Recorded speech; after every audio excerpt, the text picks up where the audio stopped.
Hello world and welcome to another episode of Mackin with Miles, the podcast version.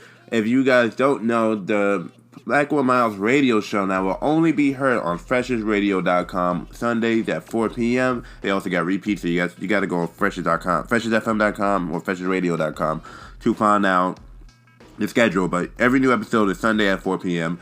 You know, that's the only place you're going to be able to hear the music from the show. I'm no longer able to play the music on here, so this is now the podcast version of the show. But if you want to keep hearing the music in between my commentary, you definitely got to go to freshesradio.com, Freshes FM, and listen to the show there Sundays at 4 p.m. and throughout the week during the repeats.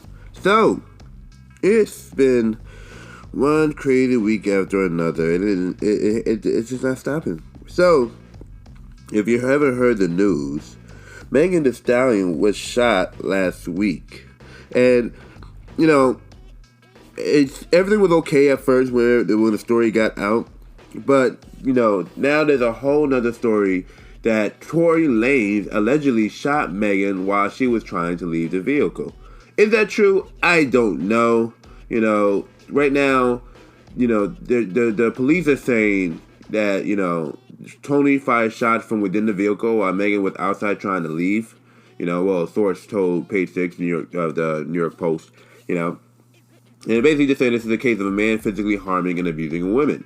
Now, on Wednesday, Megan came forward on Instagram and spoke about the alleged incident, expressing a sense of gratitude after being shot in the foot with a detailed account of what happened. She said, "On Sunday morning, this last Sunday, I suffered gunshot wounds as a result of a crime that was committed against me and done with the intentions to physically harm me," she wrote in a public note. "I was never arrested. The police never drove me to the hospital where I underwent surgery to remove the bullets. I'm incredibly grateful to be alive, and I'm expecting to make a full recovery, but it was important for me to clarify the details about that traumatic night." Now, if you've been on social media, you see, you know, a lot of people were, especially like a producer, her bodyguard, they rallied behind her. But, you know, they issued warnings to Lanz, implying that he was the one responsible, saying, "I hope y'all don't believe he was defending her. That's a BS story."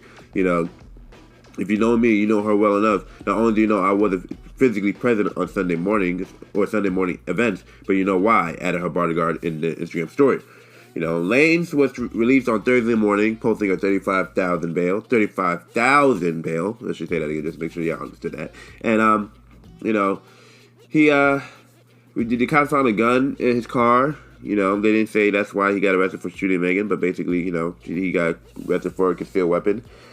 And I really don't want to believe that Tory Lanz shot her, but if he did, that's just not what I expected from this at all. It's just like, sheesh, what else is 2020 going to give us? Because Tory Lanz shooting Megan Thee Stalion was not on my bingo checklist.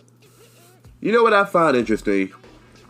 So with the whole Megan Thee Stalion thing going on, you know, there's a lot of memes on the internet, a lot of videos, people making jokes and everything. And Megan got tight. She got on social media just like, "Hey man, what I'm going through right now is traumatizing, and you guys just want to make jokes about this, and da-da-da-da-da-da."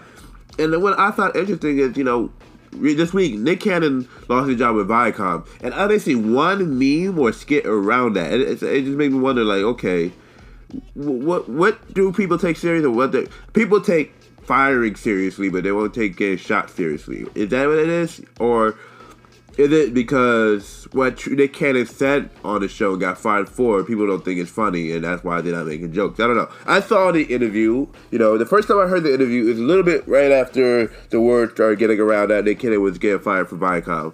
You know, it was a Wednesday. I started listening to maybe the first 30 minutes, then I had to go to work, so I had to stop listening. But then I told myself, I'm going to finish the rest when I get off of work, and then I didn't have time. The next morning, I tried to listen to it. It was gone. It was no longer on Apple Podcasts. I couldn't find a video on YouTube. There was no more of it anywhere. And I was upset because I was really enjoying the podcast. I thought the podcast was really good. I never actually got to listen to a whole episode of Cannon Class. And you know, I was really interested in this episode, especially because Professor Griff is, you know, somebody I used to listen to a lot growing up. You know, especially when I was younger and I was really into conspiracy theories and stuff like that. So, like, I'm listening to the episode, and it's what I just find interesting is a lot of times in the show, there was like, you know, we're saying this with love. We're not trying to be anti-Semitic. When, you know, they tried so hard to basically stay on, you know, a path where there's like, hey, we don't mean, this is not about hate. we're not trying to bring anybody down. I know I can get in trouble for this. That's basically what they kept saying. I know I can get in trouble for this. I know things can go wrong, but I don't mean it like this. And people, especially when they were saying, people might construe this the wrong way. They might take it the wrong way. And that's exactly what happened. They took it exactly the wrong way. They took everything out of context, Because I never heard a part where they said all Jews are this. I didn't hear a part where he said all white people are this. He never said those things, He did bring up that, how they say cops, there's some bad apples with the police. Well, they were saying there's some bad apples within certain communities, They were talking about all white people are barbaric and didn't have this or that. They were talking about people who from the Nordic, culture, the people from, and not now, I'm talking about back in the day in Rome era, the Romans era, the Roman times, and people were just ran with it like, oh, he's talking about the white people today, they're talking about history. They wasn't talking about what was happening right now, but, that's how they took it. That's how they ran with it. And, it's crazy because Nick Cannon the whole time as he's, doing the show, you see, he's trying to make sure he don't offend anybody, And a lot of stuff that's on that episode is barbershop talk. What I call barbershop talk is what we talk about in the barbershop. But, Nick Cannon was foolish enough to say it live in front of everybody. I feel like everybody who got mad about it didn't listen to the podcast because they took everything out of context. Like I mentioned it on Twitter and people just came and drove. So it was one or the other. It was either people who were, agreeing with me because I was like, you know what, I'm not going to support Viacom. No more BET Plus, no MTV, no VH1, no Paramount Pictures, no CBS All Access because what's the point of giving them my hard-earned money and they're just going to get rid of my favorite personality on that programming because when Dog the Bounty Hunter went ahead and said nigga a bunch of times or even killed a black person in the 70s, they still gave him a couple shows.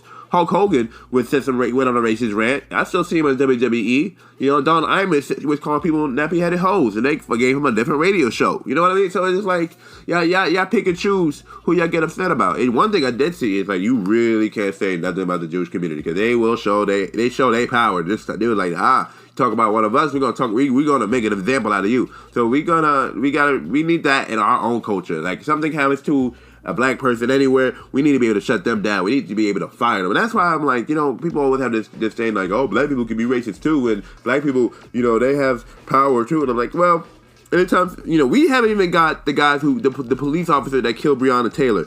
So how you guys say we have just as much power, but these guys were able to get rid of Nick Cannon within days, and we months into these marching and everything like that. So I don't subscribe to any of that. I want to shout out to my boy Nick Cannon though, because I can see he's going through a hard time. I know he wanted to do what was best. He was trying to stick with his community and share certain knowledge, and people took it the wrong way. And it was funny because they were saying in the show, this is a dangerous episode. This could get bad. And I'm watching the episode knowing what's gonna happen afterwards. I'm like, damn, Nick, if only you knew. Now. Would it have been best for him not to share that information? I don't know. I don't think the issue was that Nick was saying the stuff. I think it's because he had Professor Griff on the show. Because they can't... what are they going to do to Professor Griff? They got no show for him to cancel. He don't have no big sponsors. So the best thing they could do is go after Nick. Because Nick is the one who brought him on the show to share his knowledge, to promote his book and stuff like that. You know what I mean? So I a lot of people don't want to go into, because it's, when it comes to like our melanin and all the stuff, they start saying, it's not scientific fact, it's pseudoscience, whatever. I personally did find nothing wrong with the podcast. I did not see it was anti-Semitic. They talked about history, they talked about class struggles, and the thing is, a lot of stuff that they brought up could be looked up. You know what I mean? It's not like they were sitting here saying all white people are evil, all Jewish people are evil. That is not what they were saying at all. But that's what the media twisted it to be, and I think that's totally unfair. And I guess that's the way how things are in media landscape now. It doesn't matter what you say. It's how the public perceived it, because Viacom made it seem like this man was over here becoming the black Alex Jones. You know what I mean? And that's not fair. That's not fair. I'm going to support Nick Cannon no matter what. I'm not going to lie and say I was watching, all my life, Wildin' Out, because I definitely stopped watching Wildin' Out after it went to MTV2. Like, I'm an early Wildin' Out fan from, like, when it first dropped when I was a kid. I was still, like, in junior high, going to high school. But, you know, I supported Nick everywhere after that. Whatever movies, whatever shows, even music. I listen to Nick Cannon music. That's how much I support Nick Cannon. You know, and that's my road boy. That's my road dog. You know, like, I grew up watching that man. You know, that's, like, I see me in it. You know what I mean? So it's like, I'm not going to cancel Nick Cannon. You know, I'm waiting for that new She-Ball movie he produced with, you know, with Chris Brown and Birdman. They got a new movie called She-Ball. I'm waiting on that. You know, I saw his last movie, King and the Dance Hall. That was all right. But, you know, anything Nick Cannon does, I'm a support. And wherever he goes next, I'm a support. I see that Diddy's invited him to come to Revolt. And, you know, Diddy got an interesting history when it comes to dealing with artists and stuff like that. So I'm just like, be careful, Nick. You know, but, you know, I do appreciate black people standing together and like, yo, we can do this together. We can make this work. Black owned everything, you know, so I'm down for that, you know. But at the end of the day, I know Nick Cannon's going to be fine. Nick Cannon is going to be fine. That man is not a broke man. You know, he still has a show on Fox, you know, The Masked Singer. He also has a new talk show that he's getting ready to come out with. So it's not over completely for him. And people are upset that he's apologizing for the stuff he said, especially because on the show, he was like, yo, this is unapologetic. And then he goes apologize. You know, they're like, oh, you sold out, this and that. So he's like, first you pissed off the Jewish people, then you pissed off the black people. And then it's just no winning. It's just no winning. So, you know, I say that to whatever comes out your mouth, you always got to be prepared for somebody to be offended. And, you know, you got to know what's worth apologizing for. You know, do you truly feel like this or do you truly don't feel like it? You know, the thing about Nick, I know Nick is playing the game. You know, this is chess, not checkers. So I'm not upset with him. You got to do what you got to do, man. You got to keep the ball running. You got to keep that money coming in. You know, you know, you still got a bunch of sponsors and a bunch of shows that you're doing. You know, you can't just cancel everything. You just can't just say, oh, well, I lost that position. I'm gonna go do my own thing. Now, granted, even if he did do his own thing, you know, he would still have a following. You know, but you know, it's different when you have a big corporation behind you funding everything. So I'm not mad at Nick. Nick, you got to do what you got to do. We still going to ride for you no matter what. You know, just got to play the game. So, this week, they have a new streaming service that just came out called Peacock. Peacock is the NBC Universal streaming service. Now, I know what y'all saying. Another one, we got a lot of streaming services. You know, you got your Netflix, you got your Hulu, you got your Crackle, which is free. You got your Pluto, you got your, what are the other one? Tubi. You know, you got your Disney Plus, you got your HBO Max, Amazon Prime, you know, Redbox. I could go on and on and on and on. Literally a streaming service for everything. You know, I love Masterclass. Masterclass is my favorite streaming service because that's literally just all the big people, all the people who, you know, your R.L. Steins, your James Patterson, your Martin Scorsese, your Samuel Jackson. They all teaching their craft. You know, you want to learn basketball? Here's Stephen Curry teaching you basketball. Want to play tennis? Here's Serena Williams teaching you how to play tennis. You know, I love Masterclass. But anyway, this is not a commercial for streaming services. I wanted to bring up NBC Universal for a reason. So, I got it the other day, and I'm interested because I'm like, all right, what's in these apps? You know, and one thing I hate about these apps is, you know, because I'm such a movie buff, most of the stuff that's on these apps are already bought. So it's like, give me something I didn't see already. But, you know, NBC Universal created Peacock, and it has everything that NBC or Universal had made under the sun. Anything under Telemundo, Sci-Fi Channel, you know, they got everything, you know what I mean? And anything that's under from NBC Universal, you know. So, and I'm watching, you know, a couple of stuff. They got, you know, classic comedy shows, classic movies. And I'm like, this is pretty cool and interesting stuff here, you know. I had to pay so I could get no commercials and stuff. So I'm like, I'll deal with that. I mean, with a free trial, I don't pay until next week. But, you know, I'm going through this app. I'm looking at this stuff, and I'm like, you know, NBC Universal got a lot of stuff on here, and I came to a realization about where things are heading towards the future. Everything's just gonna be apps. I don't even think we're gonna have cable boxes no more, because I'm looking through this app. They have their own like channels and everything like that, and it's just an interesting time because it's like, you know, back in the day, you know, you just had a TV and an antenna, and you hope to God your antenna got the broadcast signal so you could watch whatever was on the TV. Then they came up with cable, and cable had to go all around the world so people can get it. And then, you know, here we are transferring towards streaming. And, you know, depending on where you live, some of you may not have the best receptions, but streaming may be the only option soon. And, you know, well, here's where I'm getting at. So, a couple of TV affiliates were basically, you know, a TV affiliate company is basically a channel that have their own broadcast signal and everything like that, but they also get, productions from like the mainstream corporations and stuff like that. So a bunch of NBC affiliates decided they were not going to play 30 Rock because there's a new episode of 30 Rock. It's 30 Rock one-time special. Tina Fey, Alec Baldwin, Tracy Morgan. They just like, hey, we're going to bring this sitcom one more time, because everybody's in quarantine. And a bunch of affiliates like, oh no, we see your bullshit. We're not letting that rock. Because it wasn't produced by NBC Productions or Peacock Productions. It was produced by their advertising division. So they're like, oh no, you're not going to play a whole 1 hour commercial for Peacock on our TV station. Nah, you're not doing that. You can keep that to yourself. And when I heard that, I was like, let me watch this. Let me see how much of this is a commercial. You know what I mean? And oh my God, it was disgusting. This thing was just a whole hour commercial for NBC Universal and Peacock. Like, it was literally in the dialogue. Like, hey guys, Peacock's about to come out soon. It's the best place to watch all the NBC Universal content. And everything that's great about TV and film, it's going to be all in one place. And I'm just like, oh my God. You guys, every few minutes, you guys are just plugging it in. And I realized this is not an episode of 30 Rock. I mean, it's written and shot like an episode of 30 Rock, except everybody's in quarantine, so nobody's really together.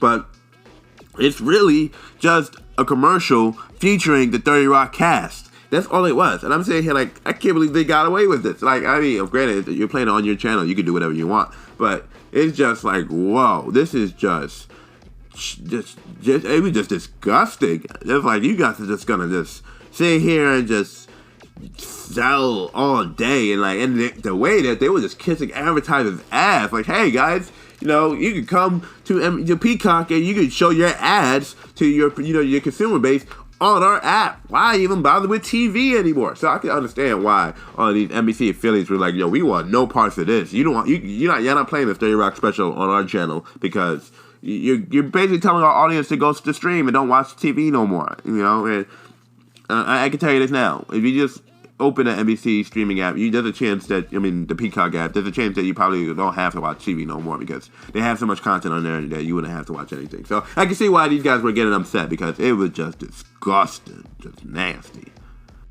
Alright, y'all, that was this episode of Mackin with Miles. Like I said, if you want to be able to hear the music in between the commentary, you gotta go to freshesradio.com and listen to it on Freshest FM Sundays at 4 p.m. And make sure you guys tune in. The same stories I say here will be on Freshest News. You'll be able to find it on callno.com or freshesradio.com or Freshest YouTube. There's a number of places you can find this content that will find me. Until next time, much love, God bless, 2 pieces of chicken grease. I'll see you later.